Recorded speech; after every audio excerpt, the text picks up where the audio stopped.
Howdy, partners. Well, what is going on today? Well, you see, I've got the cowboy hat because I'm a cowboy now. What does that mean for the channel? Nothing really. But I got this belt buckle to go along with the cowboy hat because if you're going to do the cowboy hat, you got to do a belt buckle. But I don't have a belt. And so you can see with this, it's just kind of a hook. Not a hook, what is that? Just like a little point for the latch. Is it a latch on a belt? I don't know. Normally, what I see with a belt buckle is you'll have a loop on one end, and that is sewn to your leather belt, and then there's like a hook and loop system on the other side. This does not have that.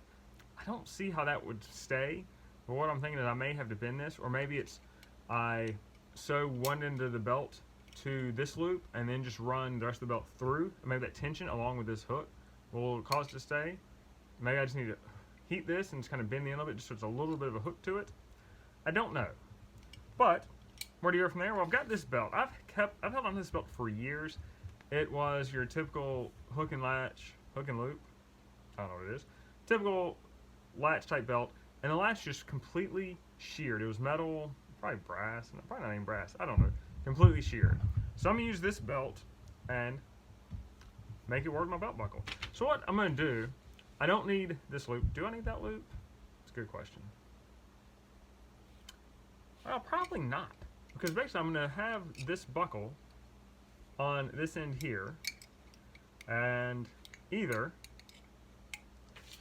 I'll use this point to just hook into there, which is just, see, that's kind of loose. Now if I made these where they weren't slotted, maybe I punch a hole in there where it's straight, that might work better. I still think it's going to work well. But will it tension fit in here? Because that loop is rather big. Now I wonder if I could take that loop out. Yeah, you could take this loop out and I could make it smaller. Let's see, let's just see how a tension fit might work. Not great. Granted, it's not a very pricey belt buckle. And there's a little bit of tension there, not as much I'd like. I could re-bend the loop. I could just bend it more to where it's a little bit tighter fit. I don't know, if my belt is sufficiently tight, that might work. I mean, look at that. I'm wearing a cowboy hat, my belt buckle wearing a cowboy hat. That is some symmetry. I mean, that might work. We'll see. I think either way, it's got a double loop through the hook. So what I need to do is, I just need to get all this stuff out of here. I've got a stitch ripper. I'm gonna rip these stitches, and I'm probably gonna go back with just some rivets because I don't have a sewing machine that can sew leather. You know, you can use Chicago screws. They offer a little bit more flexibility because those are screws that like one threads into the other. I don't really need that. Rivets are gonna be fine. I'm never gonna take this thing apart. Do I have the right rivets for this? That might be the question. I may not. I think you need like a double flare rivet. I don't have that. I still have like automotive metal type rivets. So that may not work. This is gonna be a fun experiment. So what I'm gonna do, let me rip these stitches, get this old clasp. That's it. Clasp. I was saying latch is a clasp. Let me get that out. Don't know if I'm going to recut all this. I don't really need to because the hole in the middle doesn't matter. I just need the loop for my buckle. I wonder, and this is just kind of bent in there. I wonder if I could just bend this, bend it and open it to loop it around here so I don't need to unstitch all this. That'd save me a little bit of trouble. Now how this would come out, that is a question.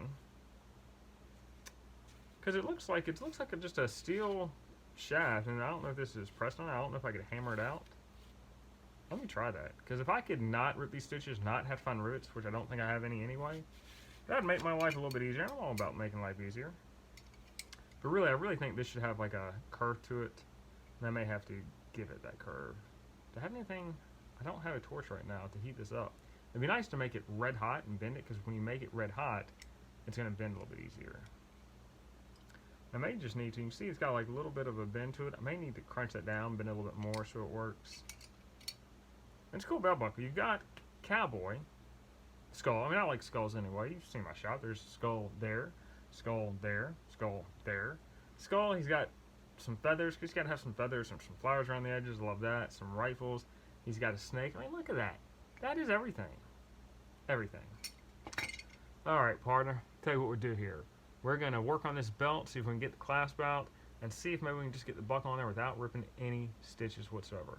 Now let's say that you could get a piece of leather. Places like Hobby Lobby, Michaels, they sell leather. Not always this thick. I've gotten some close. I have made some belts for costuming.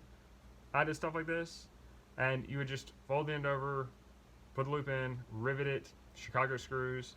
What kind of rivets you need? Because I only have metal rivets, and I don't think they'd work on this. Though I made a belt for the Mandalorian costume, and that used rivets, I think. I need to go back and look at this. Who knows? I've done so many things I can't even remember what I've done. Found my Star Wars belt. That, I just used Velcro. I did use some snaps as a rivet to hold the one end. I'd rather not use snaps. They're just kind of big. So I think I don't think this thing comes apart. Like, I'm trying to shift the leather to see. It looks like it may be cast as one point, or as one piece. So I think what we need to do is cut this thing out, which is fun. I just need to figure out a way to hold this thing and try to pry that leather apart. You see I got a little bit of gap there, a little hacksaw action right there. Even if we nick the leather, buckle's gonna cover it, not a big deal. I think that's the way to go. Fossil belt. You know, I think that's supposed to be stylish. Alright. I really need this thing clamped somehow. I get like a mini clamp, clamp it right like that. Hacksaw it. Could hacksaw. Could get a power tool, which is always more fun. Put some electricity in a situation. Nice. Yes, I did want to use power tools, but I used my better judgment this time, and I just put it in a vise right here, just clamped it. I've got just enough edge where I think my hacksaw will get it. It's just a standard hacksaw. Actually, I have a better hacksaw, a Linux. This is a Stanley, but I don't like this one. Plastic hand, don't like it. Let me get my other, well, you know what, we're here. Let's go for it. So I've got just enough edge. Again, I need to clamp this vise down. Let me do that. Even if I scratch leather a little bit, it's going to be covered. Not a big deal. And I'm trying to get through this as easy as possible to help you get through your situation as easy as possible. And then we still might be a little stuck with this thing. It may just need to curve a little bit more. I just don't know what I have. I mean, I have a heat gun. I don't know if I get it hot enough. We'll work that out. I forgot to video me actually cutting through it. I'll recreate it. It looked a lot like this. Just like that. Got through it in no time. Because I guess that metal's probably not cheap, but on the less expensive side of things. Alright, so we should have, alright, that is out. I don't know if it was cast or not. It doesn't, well, it might be. Pretty gross looking. Let's get this side out. It is out. So now we have this. I don't mind that. I'm going to open up this side of the belt buckle, loop it back through here, and bend it all back together. I'm debating on whether I want to shorten it. And I don't want to open it up, close it back up, keep opening it back up. I doubt it's the most expensive thing. Because I need this a little bit tighter. I might as well make it tighter while I'm here. Let's see, can I open it up by hand? How loose is it? Oh yeah, it bends fairly easily. Which is good in this situation. Alright, I'm going to bend it back. I'm going to either, I think, see how it curves out? Let's see if I can close that down a little bit, make that a little bit tighter, have a little more tension in this thing. So it looks like this, what happened with this thing? I believe it was all one piece. Maybe inches sheared or something. I don't know. I cut the belt because I knew one day I would need it. Here we are. Black belt, black hat. You got to make sure your accessories match. Got that going on. So I had to open this thing up a little bit. I don't love the head to curve that. There's really no way around it. Now we need to force this thing into the belt. This curve's gonna be a little tricky, but we just, yeah, there we go. Put a little force to it. There we go. Now I'm gonna see if I can bend that down more. I don't want to scratch these things up. I don't know how easy it's gonna be to bend this thing. Well, yeah, the answer may be pretty easy. So I'm bending, while I'm bending it, let's see, get it where you can see it. This part's bending in, so I'm going to straighten it back out. It's going to be a lot of bending and rebending.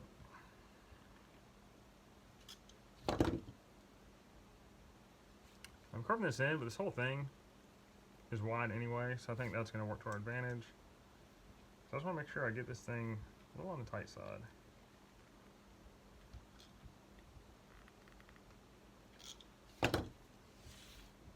That is looking relatively straight comparatively. I can't go too far because, again, this whole thing needs to go back in the buckle. So I may have to work on a little bit more to get to actually fit in the buckle. But the good thing about all this, none of this stuff is permanent. We can keep bending it until we get it right.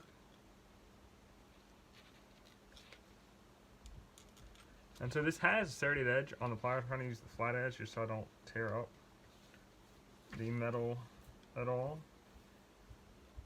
I'll put it back up. So it looks straight. Not really, that's because this whole thing is bent. I wonder if I can get it back in there. Let's see. Make sure you get it on straight. So you want to make sure your belt orientation, buckle orientation. If you do all this and you get upside down, which I've done things like that, man, that's just annoying. You know, by bending all this in, I think I may be making this too long. Maybe cut the ends of it off. I'm just looking at it. It's and this loop takes up more than half of my clasp. Let's see. And you think about it, they meet right now. If I were to straighten this in, they'd overlap. So I'm gonna have to cut the ends off. You know what? I think I bent this end out, which is the opposite. This end is what I built the buckle on. Again, if this thing looks a little screwy, not the end of the world. The buckle's gonna cover it. Yeah, see, overall and like that. Still that loop, I don't mind that. If the belt comes all the way through, it's probably gonna be a good thing. Alright, I'm gonna cut the ends of this off. It needs to shorten up. The question is how much it needs to shorten up. I think we're gonna take an 1/8 inch off each end, just a little bit off. Again, you want it to be symmetrical because if you take too much off one side, it might want to pop out of this back part.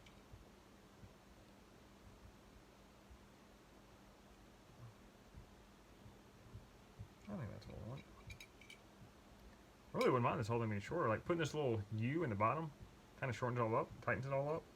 That might be a good thing. Alright, let's shorten some ends. I wonder if I can just cut through them. That would be a little easier than sawing. Let's go for that. Alright, cut one end off just to make sure it worked. I'm just using my pliers. They've got a cutter, cutting about an 1/8 inch off. We're gonna hope that works. Gotta put a little bit of force on it. There we go. It is shorter. Alright. Line it up, make sure it is in the right orientation with my belt buckle. Let's see if we can put this thing back together. Alright, so I wanted to avoid the serrated edge. It's a little hard because I need it right on this edge. Back into the clasp. I run the risk of messing something up here. I don't want to mess anything up, but yeah, that's the risk we run. Alright, this thing is crazy oblong. And I can't get the flat part on the pliers anymore because it's so close to the buckle, so we're just going to do the best we can.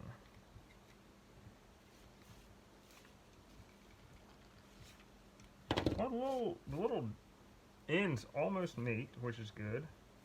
It kind of moves. But you can see this, I don't know how to exactly get that right. Because I'm bending this in, and this wanting to dig down, but I need to straighten it out, but it's in there, so I kind of can't do that.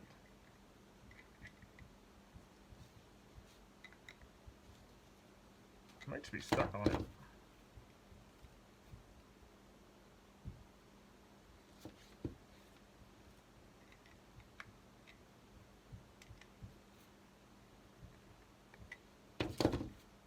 You know what I can always do if the buckle doesn't quite, or the belt doesn't quite hang straight to the buckle, is just kind of bend it, but it actually seems pretty close. Like close enough to where if you were looking at it, you wouldn't know. The ends just barely, almost touch. The reason they don't is because as I'm bending this in, it's digging down, not going straight. And you could take the whole thing out, straighten this out more when you bend it in, it gets in the right spot, but I don't care because this is doing what I need to. Is it perfectly symmetrical? No. Do I care? Also no. So as I say on the range, the real proof is in the grain, in the feed. So, we're going to look at this thing. I'm going to wrap it around my chest just so you can see it. So I've got this opening here. I tighten that up so it'll be a little more tension. So if I run this through, there's a little bit of tension to it. Oh, this is not working. Not working for me, not working for you. So I'm going to run it through this loop right here. There's a little bit of tension where it doesn't go all that smoothly, which is good. I'm also going to run it through this loop, and it wants to open, but if you hook it into one of these, that might work. I think the only way to do it is to wear this and just see how it works and see if it needs to be modified, because yes, it wants to pop out of here, but not often are you pulling your buckle that way. I mean, I think, yeah, the tension is in this way and it's staying. Worst comes to worst, I wonder if I can just bend it now. Probably should heat it up. You know what? I don't have any heat right now. I've been a little bit. That's good. Look at that. That worked really well. Alright. I'm going to wear this for a few years as I'm on the range, riding my horses, roping the cattle. I'm going to report back to you. And with Power Video, it's going to be years for me, seconds for you, and we'll see how this thing holds up, how it works. This is easier than I thought it'd be. Working pretty well. Now, when I'm on the range, people want to be like, are you a cowboy? Where's your belt buckle? Because right now, I don't have, I just have a belt. Oh, you can't see that. It's just your typical clasp. Nothing fancy. Well, cowboys and cowgirls, it's been many a years for me, but only seconds for you.